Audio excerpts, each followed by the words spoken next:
Hello students, welcome to our Orient Public School online educational channel. Today's our subject is science, and in previous video we read the chapter 1, crop production and management. Students, we will complete this chapter in 3 lectures. Videos of our first lecture uploaded in the last week. So this is our second lecture. In this lecture we talk about agricultural practices. जी हाँ, हम बात करेंगे इसमें कृषि पद्धतियों के बारे में. Various activities or tasks which are undertaken by farmer over a period of time for cultivation of crops are called agricultural practices. जी हाँ, फसल उगाने के लिए किसान को अनेक क्रियाकलाप जो होते हैं वो एक लंबे समय तक जो करने पड़ते हैं उसे ही हम क्या कहते हैं, कृषि पद्धतियां कहते हैं. जी हाँ, या फिर आप ये भी देख सकते हैं कि यह क्रियाकलाप सिर्फ फार्मर ही नहीं करते हैं, माली भी करते हैं. इनफैक्ट बोलिए तो हम भी करते हैं, आप भी करते हैं. अपने मान लीजिए एक घर में ही जो पौधे लगाते हैं, फूलों का या सजावटी पौधे जो भी है, उसके उगाने के लिए जो भी क्रियाकलाप करते हैं, उसको रखना, उसमें पानी देना, उसकी सिंचाई करना, फिर उसकी देखभाल करना, तो ये सब क्या कहलाते हैं, एग्रीकल्चरल प्रैक्टिसेस कहलाते हैं. अब आते हैं हम basic practices of crop production. तो बेसिक प्रैक्टिसेस क्या क्या होती हैं, पद्धतियां क्रॉप्स प्रोडक्शन की, वो हम जानेंगे. सबसे पहले है हमारा प्रिपरेशन ऑफ सॉइल, यानी कि मिट्टी तैयार करना. सेकंड, सोइंग, यानी कि बुआई करना. Third, adding manure and fertilizers, यानी कि खाद एवं उर्वरक देना. इरिगेशन, सिंचाई. प्रोटेक्टिंग फ्रॉम वीड्स, यानी कि खरपतवारों से सुरक्षा. हार्वेस्टिंग, कटाई. And last one is must important, storage means भंडारण. जी हाँ, जो हम ये सारी प्रक्रिया जब पूरी होती है तब लास्ट में आता है उसका संरक्षण करना, यानी कि भंडारण करना, उसको स्टोर करना. तो सबसे पहले हम अपने पहले टॉपिक पे चलते हैं. इस आगे एग्रीकल्चर इम्प्लीमेंट्स आखिर क्यों होते हैं. कुछ ऐसे इम्प्लीमेंट हुए हैं, सुधार हुए हैं जो कि यूज होते हैं किसके लिए. सबसे पहले various tools use by farmers for cultivation of crops. बहुत सारे ऐसे टूल्स, औजार जो है, कृषि औजार, वो किसानों के द्वारा यूज किए गए हैं. इन औजारों के बारे में पढ़ने से पहले हम सबसे पहले ये जानेंगे कि आखिर शुरुआत होती कहाँ से है. तो फसल उगाने के पहले मिट्टी को तैयार करना, ये मतलब किसी भी फसल उगाने का पहला चरण होता है. मिट्टी को पलटना या पोला बनाना या फिर कृषि, मतलब ये जो है ये कृषि का अत्यंत महत्वपूर्ण कार्य है. इसमें जड़ें जो होती है वो भूमि के गहराई में जा रहती है. और आपने पिछली कक्षाओं में भी पढ़ा होगा ये चीज कि मिट्टी के अंदर क्या क्या पाया जाता है, खनिज, जल, वायु तथा कुछ सजीव चीजें भी होते हैं. जी हाँ, तो अब हम बात करते हैं टूल्स के बारे में, औजार, एग्रीकल्चरल टूल्स, यानी कि कृषि औजारों के बारे में. सबसे पहले कि अच्छी उपज के लिए तो ये मतलब बुआई से पहले मिट्टी का भुरभुरा करना आवश्यक होता है. और इन सब चीजों के लिए मिट्टी को अगर कृषि योग्य बनाना हो तो उसके लिए यूज किया जाता है औजारों का. ठीक है, तो यह कार्य जो होता है वो कई ऐसे औजारों के द्वारा कराया जाता है. जैसे कि उस औजार में आ गया हल, कुदाल, और नई अगर आधुनिक तकनीक के औजार अगर देखा जाए तो वो है कल्टीवेटर. जी हाँ, इस कार्य में उपयोग किए जाने वाले ये सारे जो होते हैं वो प्रमुख औजार होते हैं. अब हम बात करते हैं प्लॉ की. जी हाँ, प्लॉ यानी कि हल, जिसको हम हल कहते हैं, और इसका नाम हम लोग प्राचीन काल से ही इसके बारे में जानते हैं. जी हाँ, used for loosening the soil for cultivation of crop and also removing the weeds.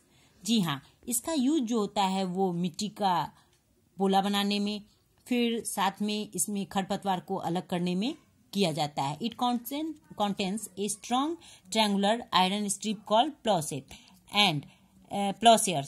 long log of wood which is called a plow shaft. जी हाँ, you can see the picture of plow. जी हाँ, आप इस plough को मतलब इस chapter को पढ़ाने के समय ये इस औजार के बारे में बताने से पहले एक चित्र मेरे दिमाग में आया जो कि मैंने यहाँ पे बनाया भी है कि हल इसी प्रकार का होता है. जी, अब हम बताएंगे आप लोगों को कि ये किस तरह से वर्क करता है, काम करता है. तो सबसे पहले इसका काम होता है हल का क्या, जुताई करना, साथ में खरपतवार निकालने के काम में मिट्टी को खुरचने के लिए किया जाता है. और यह औजार जो होता है ये पूरा लकड़ी का बना होता है. लकड़ी का मतलब जिसमें बैलों जो कि किसके द्वारा खींचा जाता है, बैलों के द्वारा. इसमें लोहे की एक मजबूत तिकोनी ब्लेड होती है, ठीक है, तिकोनी पत्ती, ट्रायंगुलर ब्लेड्स जिसको हम कहते हैं वो होती है, जिसको प्लॉसेयर कहा जाता है। ये रहा, ये प्लॉसेयर हुआ, यानी कि इसको हिंदी में हम फाल भी कहते हैं। फिर इसका मुख्य भाग जो लकड़ी का बना होता है, ये रहा, ये मुख्य भाग हो गया, जो कि कहा जाता है प्लॉसेफ्ट। इसको हम प्लॉसेफ्ट भी कहते हैं। और ये जो गया, ये बीम हुआ, जिसको हम बैलों के कंधों पे डालते हैं, उसके गर्दनों पे डालते हैं ताकि वो उसे खींचता है। और ये जो रहा, ये हैंडल, ये किसान उसको पकड़ते हैं और खींचते हैं, तब वो बैल आगे की ओर बढ़ता है। और साथ में अब एक और चीज जानेंगे हम लोग कि जैसे कि सबसे पहले कि आजकल जितना हल जैसे चलता था, उस रफ्तार उससे भी ज्यादा तेजी से देसी लकड़ी के हल की जगह पर लोहे के हल ले रहे हैं। जी हाँ, हम बात करेंगे आयरन प्लो की, यानी कि लोहे का हल, जो कि मॉडर्न वर्जन ऑफ प्लो है। जी हाँ, ये आधुनिक तकनीक का बना हुआ हो है। इसमें प्लो और हो में ज्यादा डिफरेंसेस नहीं है, बस ये चीज है कि इसमें प्लो में लकड़ियों का यूज होता था ज्यादा और इसमें लोहे का होता है। और ये एक थोड़ा सा स्ट्रांग है, इससे इस हल की अपेक्षा ये ज्यादा मजबूत है। और इसका वर्क भी सेम है, use for removing weeds and loosening the soil. जी हाँ, इसको भी खरपतवार हटाने में और मिट्टी को खुरचने के काम में यूज किया जाता है। और it has a long rod of iron, इसमें जो होता है ये लंबा सा रॉड जो होता है वो आयरन का बना होता है। और a strong broad and bent plate of iron, इसमें एक लंबा मतलब मजबूत प्लेट जो होता है वो लोहे का होता है, जो कि आप यहाँ देख सकते हैं इसको। जी हाँ, और ये जो एक it has a grip and a beam which is placed on bull's neck, और इसमें भी एक बीम लगा रहता है जो कि बैलों के गर्दन पे रखा जा सकता है।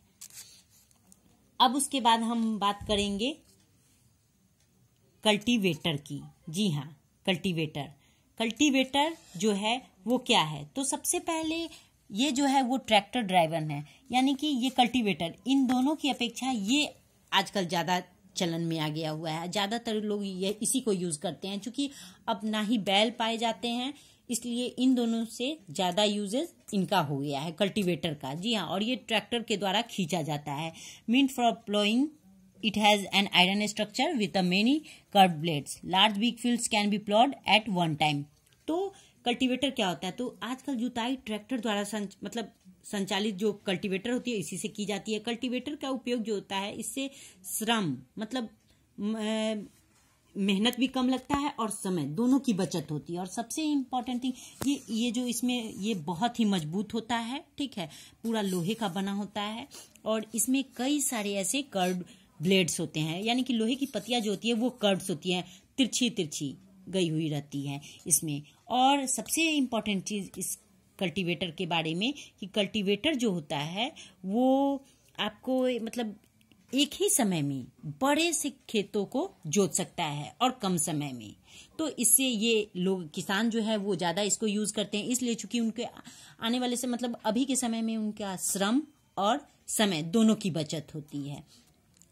अब हम बात करते हैं एक नई मॉडर्न वर्जन का, सीड ड्रिल्स। जी हाँ, तो जैसे जिस तरह से प्लॉ और हो एक दूसरे के मतलब एक ही दूसरे से मिलता जुलता रूप है, एक दूसरे का सिक्के के दोनों पहलू हैं, उसी तरीके से कल्टीवेटर एंड सीड ड्रिल्स। इसीलिए मैंने इसका फिगर यहाँ पे नहीं बनाया, क्योंकि ये एकदम बिल्कुल लुक्स लाइक अ कल्टीवेटर, ठीक है, इसमें एकदम इसी की तरह दिखता है, लेकिन हाँ इस but has a outlet for seeds, लेकिन इसमें थोड़ा सा बीजों को ढकने के लिए मतलब इसमें आउटलेट लगा रहता है। The seeds are passed drawn through pipes, और जो सीड्स होते हैं वो पास्ड होते हैं पाइप्स के द्वारा। It's sharp curved blades cover the soil and place of seeds, और इसका जो शार्प तेज धार वाला जो कर्व्ड ब्लेड्स होते हैं वो मिट्टी को ढकने का काम और वहां पे बीजों को रखने का काम करते हैं, जैसे सीड ड्रिल।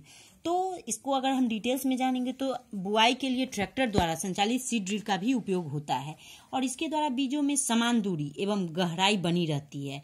साथ में यह सुनिश्चित करता है कि बुआई के बाद बीज जो है वो मिट्टी द्वारा पूरी तरीके से ढका होना चाहिए। ये पूरा सुनिश्चित कर देता है कि हाँ ढक गया मिट्टी।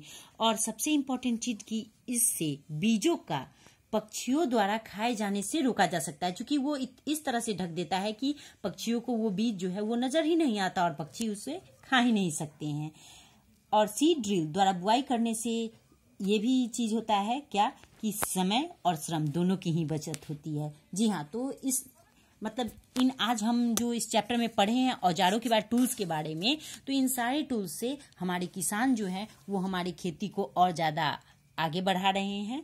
That's all students. We will upload our next lecture of this chapter soon. Thanks.